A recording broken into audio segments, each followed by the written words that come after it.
In this video, we're going to create a base paint material.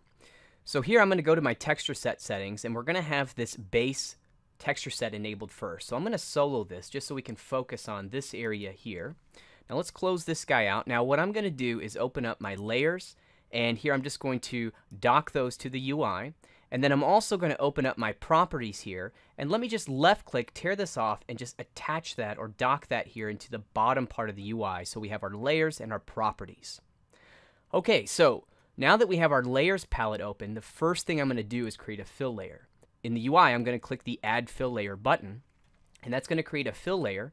And so with the fill layer, as I mentioned in a previous video, we have access to all these channels, and the fill layer acts as a container for data that we're going to place into these channels.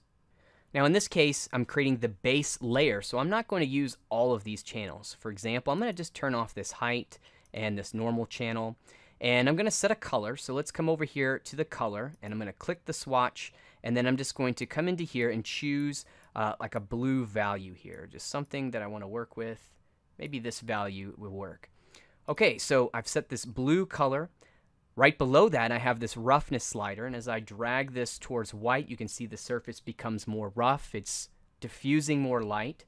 If we take the slider and move it towards black, we start to get more of a glossy surface. So I'm just going to keep this, just kind of something close to the middle, maybe around 0.4 or so, because this is just our base layer.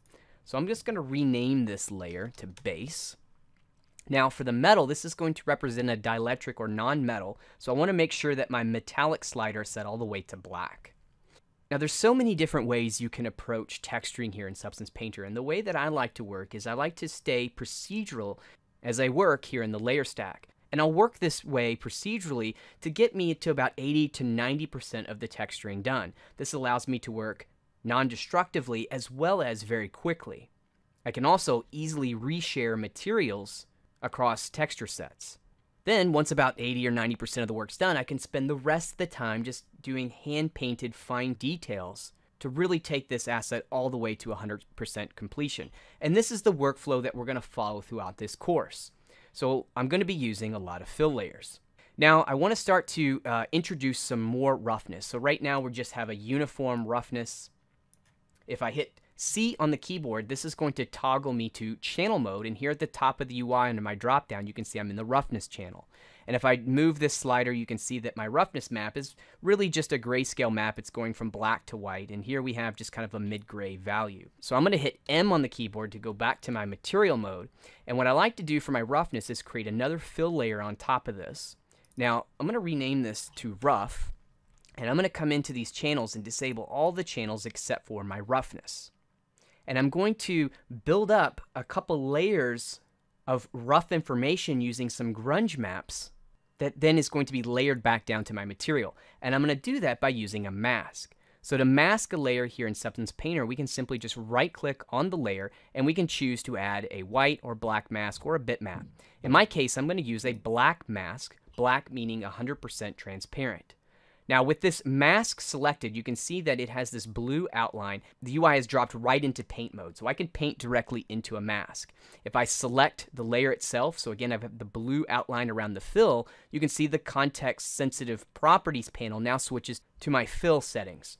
I'm going to left click on the mask to go back to the mask, and this time I'm going to add a procedural generator. So I'm going to click this Add Effect button and choose Add Generator. Now the generator is empty, so I need to add it. So here I'm going to come over to the generator button. I'm going to click this, and here we have several generators that ship with Substance Painter. I'm going to choose MG Dirt. So now we've had something happening in the viewport. Maybe a little hard to see, so we'll zoom in. Also, we're going to move our light around just so we can see what this roughness is doing. Again, still a little hard to see. So one of the things I could do is hit the C key to drop back into my roughness, and here you can see that we're looking directly at this roughness channel. And so now you can see that we do have some grunge noise appearing here in our roughness, which is modulating that base uniform value that we set here on this base fill layer. So here I'm going to hit M on the keyboard again. Now, because we're modulating this roughness here with a mask, I can also hold down the Alt key and left click my mask so that I could view the results of this mask here in the viewport as well. Notice my viewport's now in mask mode. So here, if I go back to that MG Dirt, you can see that as I start to play around with some of these generator values, we can see that this is procedurally generating a grunge map based on my image inputs that I bake. So things like my curvature and my ambient occlusion. This is the reason why we baked those maps in the previous video, because they're used by things like generators to produce wearing effects like this. So here I can come in and do things like adjust my grunge and so on. Now, another thing that I'm seeing here, I have a UV seam right here in the front of this object. And I want to be able to fix this. So one of the things I can do on this generator is come over here to use triplanar, and I can just turn this on. And so just by turning that on, you can see that I automatically just eliminate that seam that we had. So we don't have to worry about that anymore. And now we have here our roughness that we can control through these generator parameters. So now I'm going to hit M on the keyboard again to go back to my roughness. Okay, so now I'm starting to modulate this roughness, but I still would like to add some more to this. So the more variation we add, the better it's going to look. So I'm going to add another grunge map here to this mask that I'm building. So right now we have our MG Dirt generator, which is building to create this mask. If I hold down the Alt key and left click on this mask, I can view that here in the viewport. And so what we have here is referred to as the effect stack. And I'm going to add another effect to this. So here under Add Effect, I'm going to choose Fill. So now I have another fill. Here in the grayscale button, I'm going to click this. And in the mini shelf, I'm going to do a search for Grunge Scratch. And there's a couple scratch maps in here. And I'm going to use this one here called Grunge Paint Scratched. So I'm going to enable this. Now here you can see we have that seam again. So we can get rid of that by just changing to triplanar projection. And then I'm just going to tile this map. So now we get the level of resolution that I want through the tiling. And then I'm also going to come over here to the procedural parameters for this grunge map, and I'm going to lower the balance so that I really just kind of focusing here on these scratches, maybe increase the contrast. So I'll get something like maybe this here. So right now you can see in my mask, this grunge map is overriding the dirt generator that we had before. So what I can do for each one of these effects is they all have their own blending mode as well as opacity. So here I'm just going to switch the blending mode to max lighten. And then I'll go back and start to tweak or play around here with this balance. So now I'm getting a mix of the dirt generator and this new grunge map to produce this overall mask. So when we view this mask in our material mode, which is again masking this roughness channel, so I'll hit M on the keyboard, now we start to get this result. So now it's just a matter of going back and just playing around with some of these settings to get what we want. So I might do something, again, just kind of check my balance here. Let's see what we have. Now, this mask is also modulating my original base roughness value. So I can go back here to this fill layer and adjust this roughness value as well. So notice now I can choose to make the surface a bit more glossy, but it's still being modulated by that grunge map. Or I could choose to make it a little bit more rough. So this gives me kind of like an overall kind of global controller here for my roughness, yet it's still being modulated here by these grunge maps. So I think I might just try a value something like this here. Now I'll just move my light around just so I can kind of see how the grunge map is going to be affecting this lighting. And I think that's going to take care of my roughness. So now I'd like to use some height information to build up some paint specs. So what I like to do again is I like to keep these on each individual layer. So I'm going to create another fill here. And this time we're going to call this, this will be height, or actually let's just call it paint specs. And let's come in and just disable all of our channels except for just our height. Now we have this height information where we can go towards white or 1, which is going to be like a positive bump, or we can set this towards negative, which is going to be like a negative bump. So here I'm going to set this into the positive direction. Now right now we're not driving this by any actual data other than the slider. So what I'm going to do again is mask this height value with a procedural texture. So I'm going to right click, I'm going to choose to create a black mask.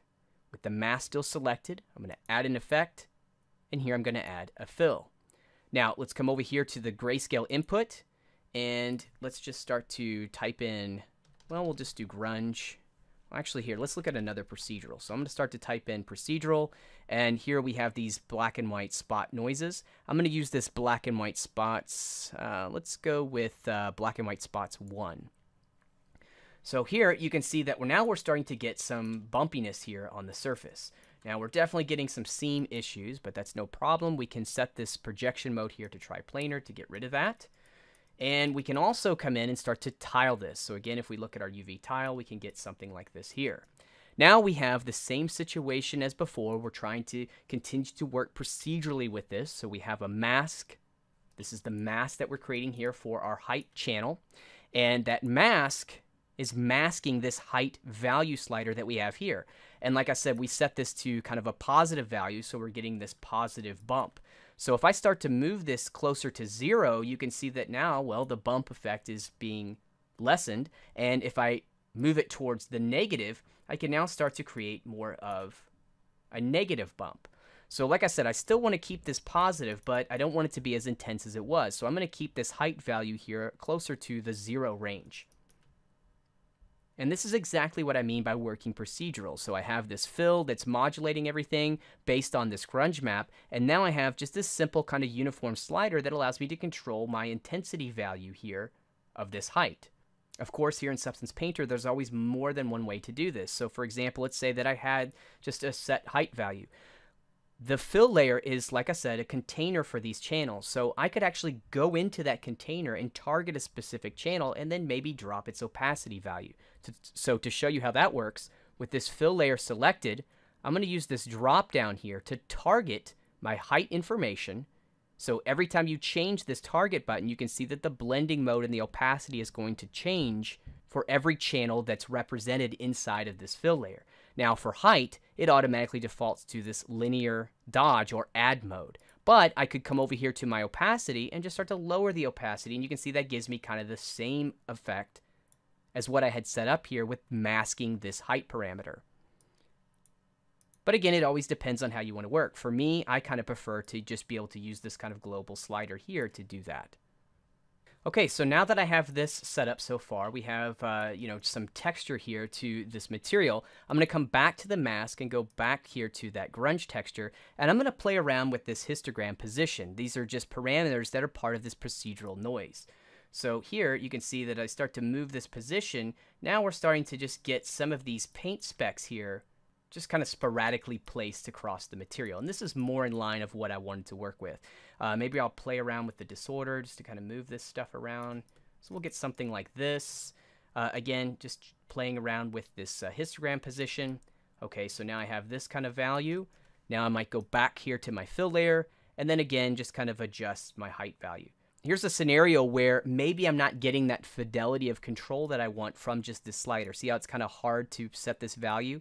Well, here I have this numeric value. I could just click in here and then actually type in the value that I want. So I could do that. Or I could also use the opacity mode as like a feather to lessen this. So in my case, again, I have the height channel targeted in this fill layer. So I'm only affecting the opacity for the height information. And now I'll just kind of feather this back a little bit by just playing around with the opacity. So there's another way that you could get just that extra bit of control for what you want to do. So here, again, it's always about just kind of tweaking these values. Let me go back and just do a little bit more increase on that histogram position to get something like this. Okay, so that's going to give me kind of the value that I want to have for this height or bump information. Now at this stage, for our color, we're really only using just one uniform color value.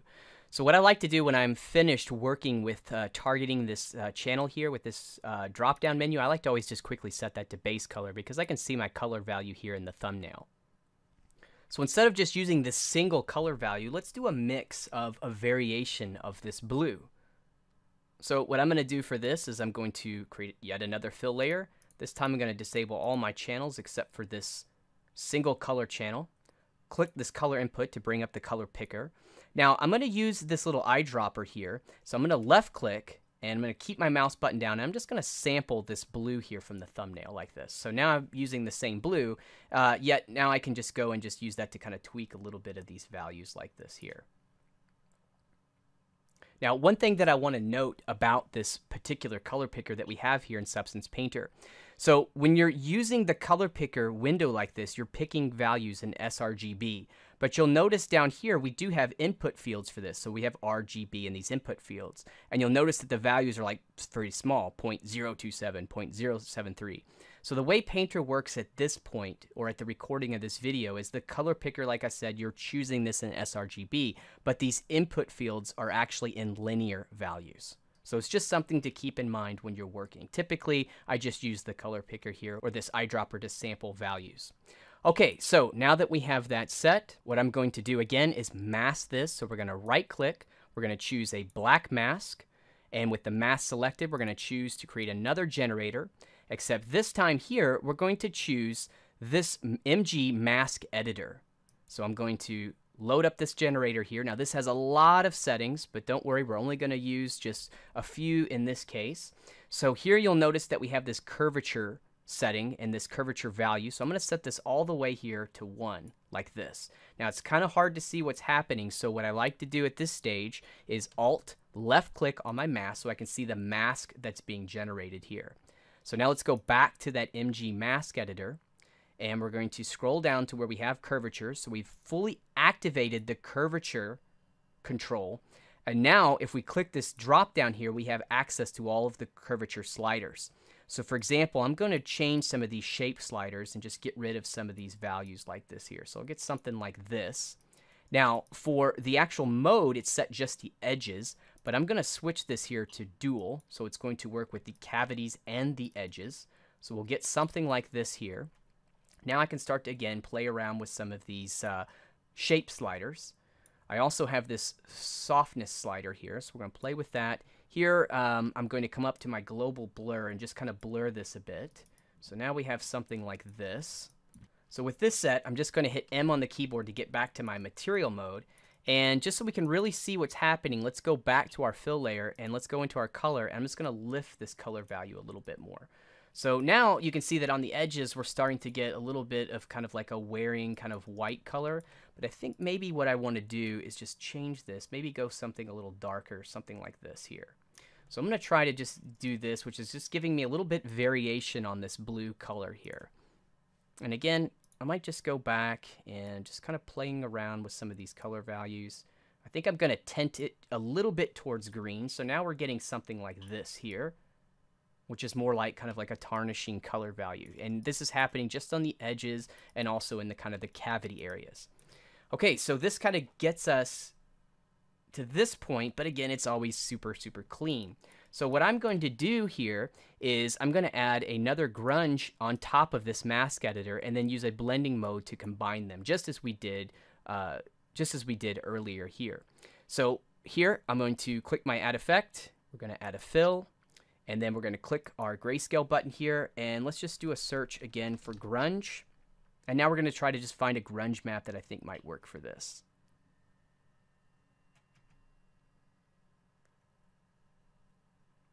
So here I'm going to try this grunge rust fine.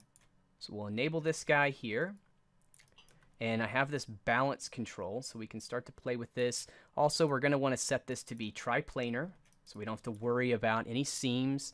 We can increase our contrast a bit, and we'll just adjust our balance. So we're going to get something like this. And then we're going to come over here to our blending mode, and I'm going to try multiply. So now we have that grunge map is starting to kind of eat into some of this edging that we had here. So now I can go back and start to adjust or play around with that balance and contrast setting. So let's do something more like this. Okay, so now I'm getting just a little bit of variation here. Now we're going to go back to that mask editor, and I might come down here into my curvature and then again just start kind of playing around with some of this, just to kind of maybe play with these shape sliders here to just kind of spread this color value a little bit more on the sides. So I just adjusted this medium slider a little bit, something like this, maybe play around with the contrast. Again, we also have this blur towards the top, which can be kind of helpful, so I'm just going to do that. I think I'm just going to blur that a little bit. Okay, so here we have this layer. Let's just name this color var for variation 01. So this is going to be our color variation 1.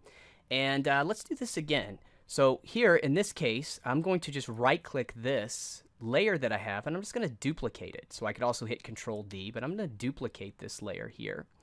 And I'm going to come into here to the mask itself, and I can just hit this close button to remove the effect. And now we're just going to go back into this mask. I'm going to add an effect here. So this time we are going to add a fill, and we're going to come over here to our grayscale button. We're going to click this, and this time I'm going to use this grunge concrete old. So I'm going to just left click to add this. Now again, I'm getting a seam. You can really see it if I zoom into this area here, so we can fix that again by using triplanar. And then I'm going to just change a few settings here. So let's look at our balance and our contrast. So we'll do something like this. So using that same color, we're starting to get this effect. It's all kind of building up. But the reason why I duplicated this and chose to use a different color is because, well, I think I want to try to vary this color as well. So here I'm going to just pick a color and, again, just kind of vary this color just a slight bit here. And then here for the blending mode, I think I might switch this to overlay. And then I'm going to just lower the opacity. It's something like that. So it's just a slight variation there. And then I can come back here to this grunge texture and then once again just play around with this kind of balance setting here. So here I'm just going to start to kind of increase this balance quite a bit to get something like this. So now we've just really kind of modulated these different color values.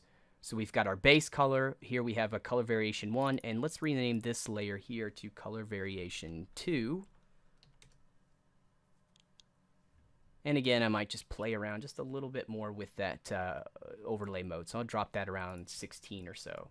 So now we get something like this. So in this video, we started to create our base paint layer. We used some generators and fills within that mask to build up an effects stack so that we could add some variation to the color by simply masking it.